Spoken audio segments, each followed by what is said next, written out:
যাচাইয়ের জন্য বিশেষ কমিটিতে 133টি অধ্যাদেশ। রাষ্ট্রপতির আদেশে সংবিধান সংস্কারের সুযোগ নেই মন্তব্য স্বরাষ্ট্রমন্ত্রীর। পরিষদ গঠন না হওয়ায় হতাশ বিরোধী দল। আজকে 30তম পঞ্জিকা দিবস, কিন্তু এর মধ্যে এই অধিবেশন আহ্বান করা হয়নি।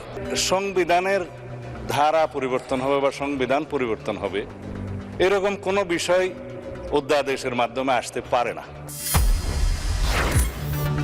জ্বালানির সব বিধিনিষেধ তুলে নিয়েছে সরকার, জানালেন বিদ্যুৎ প্রতিমন্ত্রী। ফিলিং স্টেশনে আগের নিয়মেই সীমিত তেল সরবরাহ, কমেনি ভোগান্তি। আমি তেল পাইছি 10 লিটার দিচ্ছে, তার উপরে তেল তারা দিচ্ছে না। সরকার আইন করে দিচ্ছে যে যতটুকু তেল নিতে পারে সে নিক, সমস্যা কি? কিন্তু এখানে পাম্পওয়ালারা কি করতেছে, সে 2 লিটার করে তেল দিতেছে। ঈদযাত্রার তৃতীয় দিনে ঢাকার রেল স্টেশনে ঘরমুখো মানুষের ভিড়। চাপ কম বাসে, দুর্ঘটনা রোধে সড়কে লক্কর ঝক্কর গাড়ি নিয়ন্ত্রণের তাগিদ।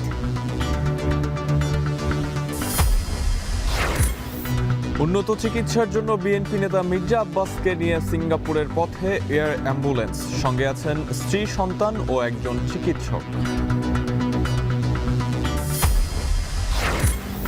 কাল থেকে সারা দেশে খাল খনন কর্মসূচি শুরু। দিনাজপুরে উদ্বোধন করবেন প্রধানমন্ত্রী। খরায় মিলবে সেচের পানি, বর্ষায় দূর হবে জলাবদ্ধতা।